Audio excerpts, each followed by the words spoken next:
Já que eu comecei a falar em livros para ler no metrô, eu costumo ler Chick-lit, literatura de mulherzinha, em transporte público, porque é o tipo de coisa leve, né? Não requer grandes atenções e grandes reflexões da parte do leitor, então eu costumo ler. Mas assim, a maioria das autoras me cansa porque as heroínas são super retardadas e me dá vergonha alheia, assim. Esse livro que eu vou falar é um pouco assim, mas a história é tão envolvente que isso não me incomodou tanto. O livro que eu tô falando é Meninas de 20, da Sophie Kinsella. Eu não gosto dos livros dela, assim, em geral, não sou fã. Porque todas as personagens, todas as heroínas, incluindo a Beck Bloom, são muito retardadas, são muito tapadas. Na tentativa da autora querer fazer humor, ela acaba criando umas situações ridículas que me matam de vergonha, sinceramente. Mas nesse livro eu achei tão bem escrito, a história tão tocante, que isso não me incomodou. Conta a história da Lara e do fantasma da tia-avó dela, Sadie, que é... Só que quando a tia-avó dela tinha 20 e poucos anos. Então, ela vivia como se estivesse vivendo nos anos 20, que é quando foi a juventude dela. E é muito engraçado, assim, as situações em que ela coloca a Lara, porque é uma menina dos anos 20 com modos completamente diferentes. Óbvio que ela era muito avançada para o tempo dela, mas ainda assim os hábitos dela completamente diferentes do da Lara, e é muito engraçado esse choque assim cultural. Achei muito interessante a forma como a história é tocada. Eu juro que eu me emocionei no final. Assim, achei muito bonitinho, gostei de ler. Apesar de ser tiquilite, achei bonitinho, achei que valeu a leitura, não achei tão bobo. Por falar em tiquilites que não são tão bobos, outro livro que eu gostei muito de ler foi O Cheio de Charme, da Marian Keyes, que é a minha autora favorita do gênero, porque as mocinhas dela não têm essa idiotice todas que eu mencionei, assim. Elas são pessoas verossímeis, elas são pessoas que a gente sente que poderia ser nossa amiga, que poderia até ser a gente. Os personagens dela, assim, não são tão surreais, tão estabanadas, sei lá. Gosto bastante dela. E esse livro especial, que tá no meu top 10, é Cheio de Charme, que eu acho fantástico, porque não é aquela coisa bobinha, sabe? A mocinha que procura um grande amor e que não sei o que, não. Tem uma história por trás, tem várias discussões sérias por trás do livro. Por exemplo, trata de política, de corrupção, principalmente de violência doméstica, que é o mote do livro, é esse. Eu acho muito interessante. A história gira em torno de um político, Paddy de Courcy, e 4 mulheres que de alguma forma têm a ver com ele, ou já tiveram em algum momento da vida. E é muito interessante porque cada capítulo é narrado por uma dessas mulheres. Então tem aquelas que a gente se identifica mais, tem aquelas que... É muito interessante isso, você vê sobre várias óticas diferentes. Eu achei que valeu muito a pena. O livro tem 900 páginas, 900 e poucas páginas. E mesmo assim eu li super rápido, eu carregava comigo, mesmo sendo pesado, porque é o tipo de coisa que eu queria saber o final.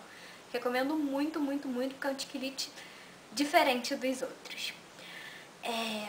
Passando para os livros de fantasia, eu gostei muito de ler O Nome do Vento. Muitos têm falado sobre esse livro, que é o novo Tolkien, ou sei lá o que, mas eu achei diferente de qualquer coisa que eu já tenha lido. Assim. Muito, muito bom, de verdade. Conta a história do Quote, não sei falar direito o nome dele, e ele, um belo dia, ele é um personagem lendário, digamos assim. Ele já fez muitas coisas, mas hoje em dia tá sossegado, vivendo como um dono de taberna. Aí um belo dia aparece um escritor querendo entrevistá-lo, descobre quem é ele. E aí o livro faz parte de uma trilogia. Esse O Nome do Vento é o primeiro dia. Ele vai contar a história dele por 3 dias para esse escritor. E esse primeiro dia corresponde ao primeiro livro da série. Achei muito, muito bom, muito bem escrito. As coisas fazem sentido, se encaixam direitinho. li no início do ano e gostei bastante. Agora saiu a continuação, O Temor do Sábio, e eu ainda não li. O namorado tá lendo. Eu tô esperando ele acabar de ler pra eu começar, mas tô doida pra ler porque eu quero saber. Ainda não vou descobrir o final, né? Porque ainda tem mais um livro. Mas quero saber o desfecho. Porque o primeiro livro meio que não tem fim, né? Como é uma narrativa de 3 dias, o primeiro livro acaba meio que no ar. Então eu tô muito curiosa, mas gostei bastante, é diferente de tudo que eu já li, recomendo muito, muito, muito. O livro é do Patrick Rothfuss, esqueci de falar. O outro livro que eu gostei, possivelmente foi o livro que eu mais gostei de ler esse ano, foi O Morro dos Ventos Uivantes, que eu li por causa da música. Foi muito engraçado, eu já conhecia a música do Wuthering Heights e achava a letra linda, mas nunca tinha parado para ler o livro. Eu tinha ele em casa, mas sempre passava outros na frente. E aí no Rock in Rio, o Angra tocou essa música com a Tarja Turunen cantando, e é tipo minha cantora favorita, a interpretação dela me emocionou horrores. Eu, não, vai ser hoje que eu vou começar a ler esse livro. E eu comecei, achei fantástico. Livro muito bom, eu já vi muita resenha falando mal do livro, que é uma tragédia, que mimimi. Nossa, as pessoas que não gostaram do livro é porque estavam esperando outra coisa dele, sinceramente. Estão esperando uma novelinha, tipo Crepúsculo, porque quando você vai pro livro de alma aberta, sem preconceito, nossa, o livro é muito bom, muito bem escrito, literatura de primeira. Clássico é clássico, né? Eu sou aquela que gosta muito dos livros contemporâneos, mas eu acho que a gente tem que ler os clássicos porque eles não são clássicos à toa. E o Morro dos Ventos Uivantes é fantástico, sensacional. Os personagens são muito bem construídos, como a gente não vê hoje em dia, na minha opinião. E eu acho que realmente você tem que ler, mesmo que seja para falar mal depois. Eu acho que foi o livro que eu mais gostei de ler nesse ano. Só que a minha edição foi péssima, eu não recomendo, eu tô pra ler o original, o Wuthering Heights em inglês mesmo, porque a tradução é ruim, ficou mega pasteurizada, sabe? Eles tentaram não colocar palavras difíceis pra não afastar os leitores que começaram a ler por causa do Eclipse, da saga Crepúsculo, porque Wuthering Heights é o livro favorito da Bella.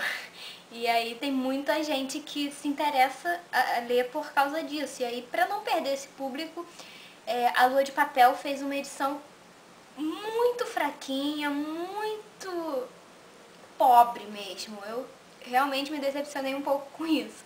Mas eu tô pra ler o original, que com certeza deve ser muito melhor. Outro livro de fantasia também que eu gostei muito de ler esse ano foi O Beijo das Sombras, da Rachel Mead. Eu tinha muita curiosidade pra ler esse livro porque todo mundo falava, nossa, é uma série de vampiros diferentes, é diferente de Crepúsculo, não tem tanto mimimi, que não sei o que.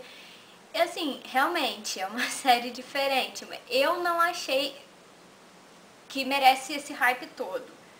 Eu achei muito boa, eu acho que é a melhor série de vampiros que eu já li, assim, eu nunca li os clássicos, tipo Drácula, coisa e tal, mas esses vampiros teen da atualidade é o melhor que eu já li Marcada, que foi horroroso, horroroso, da série House of Night, detestei. Crepúsculo também não é assim, oh meu Deus, que maravilha, mas essa série da Vampire Academy eu achei muito boa, muito boa. O livro te prende, o livro te faz ter vontade. Eu já tô com o segundo volume, eu ainda não li. O segundo volume chama-se Hora Negra aqui no Brasil.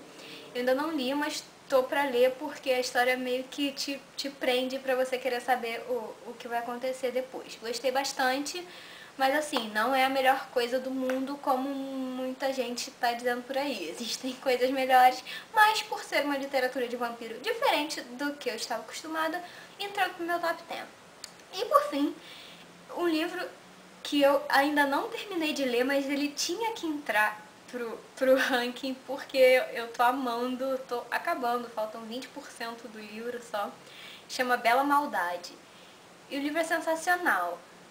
É a história de uma menina chamada Catherine, que aconteceu uma tragédia na vida dela, e ela simplesmente se fechou pro mundo, não queria ter amigos, não queria virar outra pessoa. Ela mudou de nome, mudou de colégio e a princípio você não sabe o que aconteceu com ela. E aí, uma menina super popular chamada Alice vira amiga dela por algum motivo e aí ela começa a se abrir pra essa Alice, gosta muito dela e fica pensando, nossa, o que essa menina tão popular quer comigo? E aí elas viram amigas e aos poucos a Catherine vai contando da vida dela pra Alice. E aí a gente também vai sabendo, né, de toda a tragédia que aconteceu com ela. Só que aí ela começa a ver que a Alice não é tão boa assim, que ela tem umas atitudes egoístas, ela tem umas atitudes meio cruéis até. E aí começa a se afastar. Só que aí ela descobre que a Alice não gosta de ser deixada de lado, assim. E aí vai dando uma reviravolta. Não sei ainda como termina, mas já imagino, porque várias coisas que eu pensei que aconteceriam realmente aconteceram, então eu tenho uma boa ideia do que vai acontecer no final. Mas assim, ainda não terminei de ler o livro, espero que o final não me decepcione. Mas assim, achei que o livro é muito bom, bem diferente do que eu tô acostumada a ler de autores novos, assim. Gostei muito mesmo e o que eu achei, a narrativa do livro é diferente. Por exemplo, ele é contado em três modos, vamos dizer assim. Um capítulo é a Catherine no presente, contando de como é a vida dela, depois da tragédia, a amizade dela com a Alice, blá blá blá. Outro módulo do livro, vamos dizer assim, um outro capítulo é a vida dela depois de todos esses acontecimentos, depois dela ter conhecido a Alice, depois de todas as reviravoltas, e intercalado com o que aconteceu com ela antes da tragédia, que a gente acaba descobrindo o que é. Eu não vou falar para não estragar a leitura de ninguém, mas a gente acaba descobrindo bem cedo o que aconteceu na família dela para ela ficar tão devastada. Eu achei bem interessante essa forma como a autora construiu a narrativa dela, achei muito bem escrito. Eu tô lendo o original, não sei como é que tá a tradução, porque ainda não peguei. Eu achei o livro muito bonito, a capa do livro é holográfica, é linda, mas eu acabei comprando a versão na Kindle Store, tô lendo no Kindle mesmo, comprei na Amazon e tô gostando muito. Espero realmente que quando eu terminar de ler eu não me arrependa de ter colocado ele no top 10, mas eu acho que não, eu acho que mesmo que o final seja horroroso, a leitura valeu a pena, então tá merecido.